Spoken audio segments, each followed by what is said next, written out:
l'un des meilleurs spécialistes de la région. Adel Bakawan, bonsoir. Vous êtes sociologue, directeur de l'Institut d'Europe des études sur le Moyen-Orient et l'Afrique du Nord. Vous avez notamment sorti cette année le livre « La décomposition du Moyen-Orient » aux éditions Talendier. La décomposition du Moyen-Orient, on en reparlera en deuxième partie de ce débat. Mais avant tout, Adel Bakawan, je voulais savoir s'il y avait une image que vous reteniez de cette année 2025 au Moyen-Orient. Une image, une déclaration, quelque chose qui vous a marqué. Le 7 octobre. Le 7 octobre. Les conséquences les conséquences du 7 octobre, ce qui s'est passé à Gaza. Gaza nous marquera à jamais. Je pense pour une longue durée, hein. Non seulement moi en tant que chercheur, mais je pense la mémoire collective mondiale, internationale. Est-ce que vous diriez que 2025 a été une année charnière dans l'histoire récente du Moyen-Orient? Oui, absolument. Absolument. L'année 2025, c'est une année de rupture dans la continuité de 7 octobre. Parce que c'est en 2025 on change des paradigmes dans plusieurs pays, pas seulement en Israël-Palestine, mais aussi sur l'ensemble du Moyen-Orient. On va y revenir dans un instant sur ces différents pays. Mais justement, quel pays, selon vous, a tiré son épingle du jeu? Quel pays a gagné du galon au niveau diplomatique? Si on peut parler des gagnants et des perdants, les gagnants, enfin le plus grand gagnant déjà c'est Israël. Israël depuis 1948 n'a jamais été aussi fort, aussi puissant, aussi dominant. Israël aujourd'hui on peut dire c'est le gendarme du Moyen-Orient, mais hélas un gendarme qui n'a pas de projet. Hein. Et c'est ça le drame d'Israël. Et ensuite c'est l'opposition, l'ancienne opposition syrienne. Pourquoi? Parce que tout simplement c'est fini Bachar al-Assad, le cœur de l'axe de la résistance. Et ensuite le troisième gagnant, c'est la Turquie. La Turquie monte en puissance dans ce Moyen-Orient. On pourra dire quatrième, si on peut parler de quatrième gagnant, mais à un niveau un peu plus inférieur, c'est l'Arabie Saoudite et les pays du Golfe. Les autres pays du Golfe, effectivement. Est-ce que selon vous, les rapports de force, ils ont été rabattus au Moyen-Orient? Ah oui, absolument. Avant le 7 octobre, on avait l'Arabie Saoudite et la République islamique d'Iran qui partageaient ce territoire en territoire d'influence entre les deux puissances. Mais après le 7 octobre, notamment quand on arrive à la fin de 2025, cette répartition du territoire d'influence totalement est derrière nous. Désormais, la République islamique d'Iran est hors jeu. Enfin, la République islamique d'Iran se bat pour la survie du régime. Donc là, il y a un changement total et radical. Et ensuite, sur le niveau des accords d'Abraham, là aussi, les accords d'Abraham, c'est entre parenthèses. C'est pourquoi, oui, les rapports de force, ils ont changé radicalement. J'allais justement vous poser une question sur ces accords d'Abraham, Adel Bakawan. Ils sont, selon vous, remis un petit peu en question entre les différents pays arabes, ces accords. Comment est-ce qu'on peut les voir à l'aube de 2026? Écoutez, je dis mise entre parenthèses. Pourquoi? Parce que tout simplement, lorsqu'on a signé les accords d'Abraham entre Israël et les 4 pays arabes, les 4 pays importants quand même arabes, c'est que la question palestinienne n'était pas une question centrale, n'était pas au centre de gravité du Moyen-Orient. On cherchait à proposer une vie digne aux Palestiniens. Personne ne parlait d'une solution politique. Mais avec le 7 octobre, malgré le drame, malgré la catastrophe, la tragédie, on sait très bien que après le 7 octobre, la question palestinienne revient au centre de gravité. Or, les accords d'Abraham n'avaient rien prévu pour la question palestinienne. C'est pourquoi, aujourd'hui, aucun État arabe ose à continuer ses relations avec Israël sans proposer une perspective politique à la question palestinienne. Et justement, la question palestinienne, elle s'est invitée dans l'actualité de l'année 2025, bien entendu, puisque plusieurs pays ont reconnu l'État palestinien. Je vous propose qu'on réécoute les propos d'Emmanuel Macron à ce sujet, et puis derrière, la réaction de Donald Trump. Pour la paix entre le peuple israélien et le peuple palestinien, je déclare que la France reconnaît aujourd'hui l'État de Palestine. Eh bien, je pense que cela honore le Hamas. Et vous ne pouvez pas faire cela à cause du 7 octobre. Vous ne pouvez tout simplement pas faire cela. Mais nous voulons nos otages de retour. Et nous ne voulons pas les voir revenir, vous savez, un par un ou deux par deux, et que cela prenne 1 an ou 2. C'est nous qui avons récupéré les otages.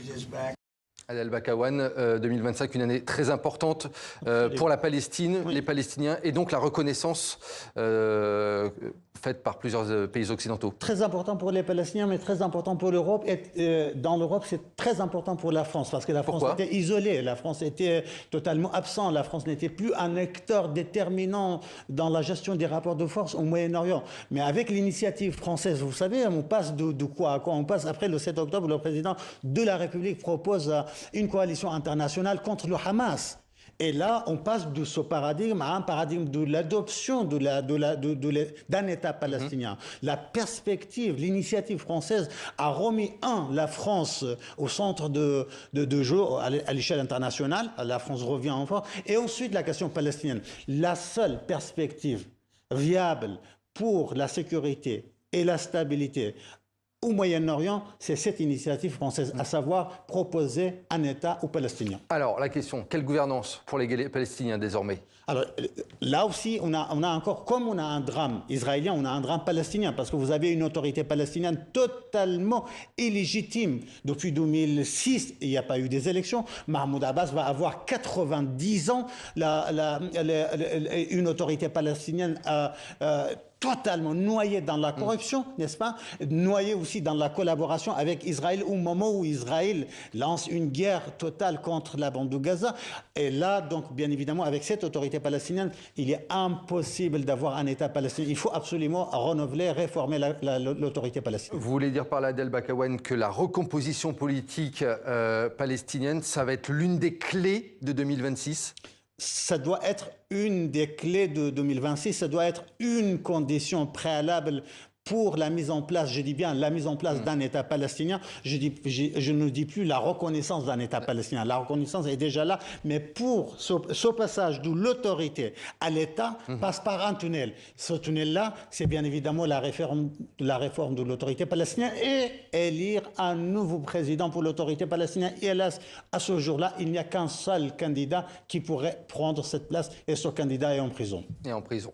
On va revenir sur Israël. Israël qui s'est imposé comme une superpuissance militaire en 2025. 7 pays voisins bombardés. Jusqu'où, à votre avis, ira cet étalage de puissance militaire dans les semaines, les mois à venir? Écoutez, le 7 octobre, ce n'est pas uniquement le massacre de 1200 Israéliens. C'est aussi le massacre de toute la mythologie israélienne autour de la sécurité, du symbolisme, la dimension symbolique de son armée, etc. Tout ça, ça tombe. Mais après le 7 octobre, la riposte est tellement globale, est tellement complète, est tellement pluridisciplinaire, place Israël en situation de force, d'hégémonie, de domination totale sur l'ensemble du Moyen-Orient. En Syrie, comme vous avez dit, 7 pays, Syrie, Yémen, Irak, Liban, l'Iran, etc., Gaza, Cisjordanie. Mais le problème d'Israël, c'est que pour durabiliser et sécuriser cette domination, il faut absolument un projet politique, une perspective. Israël n'a pas de projet politique. Israël n'a pas de projet politique. Israël qui a également bombardé pour la toute première fois de son histoire, vous l'avez cité, le Qatar et la Cisjordanie. Absolument. La Cisjordanie, donc bombardée pour la première fois, il y a 3 jours d'ailleurs, a été votée la construction de 19 colonies là-bas. Israël qui a grignoté une partie de la Cisjordanie. Et voilà, avec cette politique-là, justement, c'est là la fragilité de la politique israélienne. C'est à ne pas avoir une perspective claire pour gérer sa domination, pour gérer sa montée en puissance. C'est que la République islamique d'Iran aussi est montée en puissance depuis 2003 jusqu'à 2025. Mais parce que la République islamique d'Iran n'avait pas une stratégie claire pour gérer sa montée en puissance, eh ben ça est tombé. Aujourd'hui, Israël, en se comportant uniquement avec le paradigme sécuritaire, avec le monde entier, et notamment le Moyen-Orient, et surtout la Cisjordanie, je pense qu'il met en danger sa domination actuelle. Sa domination actuelle. Vous parliez de l'Iran, ça tombe bien, j'allais justement y venir dans le chapitre qui suit. L'Iran, régime un petit peu défaillant actuellement, est-ce qu'il va retrouver un second souffle selon vous? Est-ce qu'il va survivre à la crise de 2025? Écoutez, ça c'est l'interrogation la plus importante par rapport à la République islamique d'Iran. Moi, je ne partage absolument pas la grille de lecture de certains collègues ou diplomates qui pensent que le premier responsable du 7 octobre, ce n'est pas le Hamas, c'est la République islamique d'Iran. C'est la République islamique d'Iran qui a planifié, organisé, et c'est le Hamas qui a mis en place cette planification. Non, la République islamique d'Iran n'avait aucun intérêt à produire le 7 octobre. Pourquoi? Parce que une des conséquences de 7 octobre, le plus grand perdant, c'est la République islamique d'Iran. Avant le 7 octobre, pardonnez-moi, pour un dernier mot par rapport à ce sujet, la République islamique d'Iran négociait avec le monde entier sur la gestion du Moyen-Orient. Désormais, après la guerre des 12 jours, la République islamique d'Iran négocie sa survie. Sa survie, pourquoi? Parce qu'après la guerre de 12 jours, l'Iran est relativement décapité. Vous parlez de survie carrément oui, pour absolument, pour l'Iran. Absolument. L'Iran, c'est vrai, devant les caméras, on dit, on négocie la bombe atomique, on négocie les missiles balistiques intelligents, on négocie l'avenir des milices pro-iraniennes au Moyen-Orient, mais en réalité, tout ça, ce n'est que des cartes pour la négociation de la survie du régime. L'Iran a besoin des garanties que nous n'entrera pas dans le même processus de l'Irak de Saddam Hussein après 91, c'est-à-dire la descente aux enfers. Mais personnellement, je pense que tous les indicateurs nous disent que l'Iran est entré dans cette descente aux enfers. Je voulais qu'on parle, Adel Bakaouen, également de l'Égypte. Un mot sur l'Égypte. L'Égypte qui a perdu de son influence et de sa puissance également. Tout à fait. L'Égypte qui est restée passive par rapport à ce qu'il se passait à Gaza. Comment est-ce qu'on peut expliquer cela, selon Parce vous? que tout simplement, l'Égypte n'a plus de ressources pour réagir. L'Égypte de Abdel Fattah Sisi n'est pas l'Égypte de Jamal Abdel Nasser des années 60. Des années 60, l'Égypte Elle s'est affaiblie? Elle s'est affaiblie à la fois sécuritairement, économiquement, démographiquement, militairement et même politiquement. L'Égypte, on sait très bien qu'Abdel Fattah Sisi est arrivé, non pas démocratiquement, mais pas un coup d'État, n'est-ce pas? L'Égypte est passée par le printemps arabe. Oui, l'Égypte passe en ce moment dans la phase la plus fragile, la plus faible de son histoire. C'est pourquoi l'Égypte n'a pas des ressources pour réagir. Or, face à l'Égypte, on a une grande puissance, un acteur qui monte en puissance dans le monde arabe, c'est l'Arabie Saoudite. L'Arabie Saoudite qui monte en puissance, effectivement. Absolument. L'une des images, Adel Bakaouen, de cette année 2025, c'est bien entendu l'accession d'Ahmed al-Shara à la tête de la Syrie. On retiendra bien entendu cette importante nomination, cette importante accession dans l'ère post-Bachar al-Assad. Il avait dressé en janvier dernier les priorités pour son pays. On va réécouter ce que nous disait Ahmed al-Shara, ce que disait Ahmed al-Shara, et on en parle juste après. Les priorités de la Syrie sont aujourd'hui les suivantes. Premièrement, combler le vide du pouvoir de manière légitime et légale. Deuxièmement, préserver la paix civile en s'efforçant de parvenir à une justice transitionnelle et en empêchant les actes de vengeance. Troisièmement, renforcer les institutions de l'État, en particulier l'armée, la sécurité et la police, car la préservation de la sécurité de la population prime sur toute autre considération. Adel Bakaouen, cette accession d'Ahmed al-Shara à la tête de la Syrie, elle avait été un petit peu, on va dire, conspuée au début par rapport à son passé d'ancien commandant djihadiste et de rebelle syrien. Mais finalement, il était le premier président syrien à être reçu à la Maison-Blanche. Ça aussi, c'est une image de 2025. Oui, absolument. Oui, il faut, bien évidemment, au début, on parlait d'un acteur qui était Al-Qaïda, devenu Daesh, redevenu Al-Qaïda, qui a coupé avec... beaucoup mis son ancien CD en avant. Exactement, mais là, Ahmed Shara, il a radicalement, il a profondément changé. Mais s'il a pu...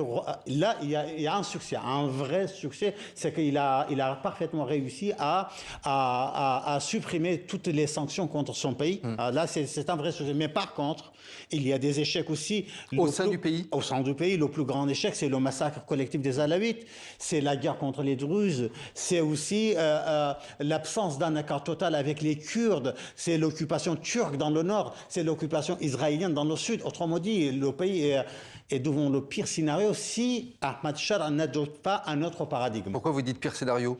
Écoutez, si le pays est fragmenté territorialement, si le pays est fragmenté ethniquement et confessionnellement, si le pays est occupé par deux puissances de la région, c'est-à-dire la Turquie et Israël, et si Ahmed Shara ne propose pas quelque chose de sérieux, un projet sérieux aux Kurdes qui contrôlent 30% du territoire syrien, avec une armée beaucoup plus puissante que l'armée syrienne installée à Damas, dans ce cas-là, comment on peut espérer un avenir meilleur pour la Syrie? Réponse dans les prochains mois, effectivement. Adel Bakaouen, on va finir ce tour d'horizon des différents pays qui ont marqué 2025 avec le Liban Israël continue de bombarder le Liban. Est-ce que, selon vous, le Liban va retrouver sa reconstruction et son intégrité territoriale dans les mois à venir? À une seule condition. Il n'y a pas deux conditions, il n'y a pas trois. Une seule condition, c'est si le Liban réussit à désarmer le Hezbollah. Sans le désarmement du Hezbollah, il n'y aura pas la paix dans le pays. Sans le désarmement du Hezbollah, il n'y aura pas un consensus national. Sans le désarmement du Hezbollah, il n'y a pas un seul dollar saoudien, qatari, émirien qui arrive dans le pays. Et donc le pays restera dans le chaos actuel. On va se projeter en 2026. Comment, selon vous, on pourrait réussir? Quels pourraient être les ingrédients pour réussir à rétablir la paix sociale dans les différents pays clivés par la guerre au Moyen-Orient? Déjà, le premier, comment la Turquie et le PKK réussissent, dont on n'en a pas parlé bien évidemment, c'est un enjeu très très important pour le Moyen-Orient parce que ça concerne la Turquie, l'Iran, l'Irak et la Syrie. Si la Turquie arrive à mettre en place cette paix entre le PKK et Ankara, c'est un enjeu très important. C'est un enjeu important. Voilà. Et ensuite, c'est le lien entre Tel Aviv et Téhéran. Est-ce qu'il y aura une reprise de la guerre ou pas? Je pense là, l'enjeu se trouve à Washington. Est-ce que Donald Trump imposera sa paix aux Iraniens et aux Israéliens ou pas? Et le dernier enjeu, et là je m'arrête, c'est la question du désarmement des milices au Yémen, en Syrie, à Gaza, au Liban et en Irak. Oui, là aussi, c'est un enjeu très très important. Feuille de route assez complexe, effectivement, pour 2026. Vous parliez justement des États-Unis et de Donald Trump. Le facteur Trump, il est important puisque Washington parle toujours de désengagement, mais sa diplomatie, elle reste hyper active sur tous les dossiers. Est-ce que ça pourrait encore bouleverser le paysage en 2026 ? Écoutez, il y a une volonté de désengagement des États-Unis d'Amérique au Moyen-Orient. Seulement, la réalité rattrape toujours les Américains. Même le président qui souhaite vraiment quitter le Moyen-Orient pour être disponible pour d'autres terrains. Oui, je pense que les États-Unis sont très, très engagés, à la fois militairement et diplomatiquement. Et oui aussi... jour après jour, on voit très bien les désaccords s'élargissent entre Donald Trump et Benjamin Netanyahu. Un Donald Trump qui veut par tous les moyens pacifier le Moyen-Orient et un Benjamin Netanyahu qui trouve son compte dans la guerre. Et ça sera effectivement aussi une des clés de 2026. Et donc, pendant ce temps-là, l'Europe, quel est son rôle? Est-ce qu'elle reste en simple spectateur face à toute cette diplomatie des États-Unis, de la Chine, de la Russie? Quel est le rôle de l'Europe désormais au Moyen-Orient? Alors, théoriquement, l'Europe pourra jouer un rôle très très important. L'Europe dispose des cartes très très importantes de jouer à la fois au Liban, à Gaza, enfin sur la question palestinienne, en Irak, en Iran. Mais malheureusement, l'Europe est tellement divisée, l'Europe est tellement fragilisée, l'Europe a tellement peur d'utiliser ses cartes, tellement hésitante.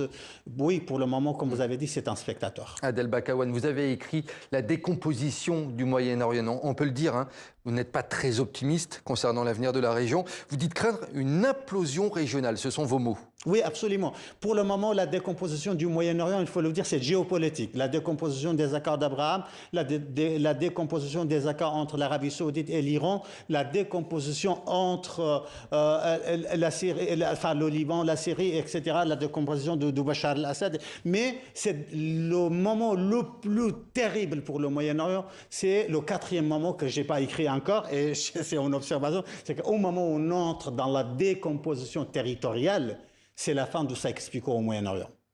Et quel pays pourrait jouer, selon vous, son rôle d'arbitre? Et ça sera ma dernière question. Quel pays pourrait jouer son rôle d'arbitre en 2026 pour empêcher cette décomposition? Pour empêcher cette décomposition et peut-être pour recréer du lien entre les différents pays?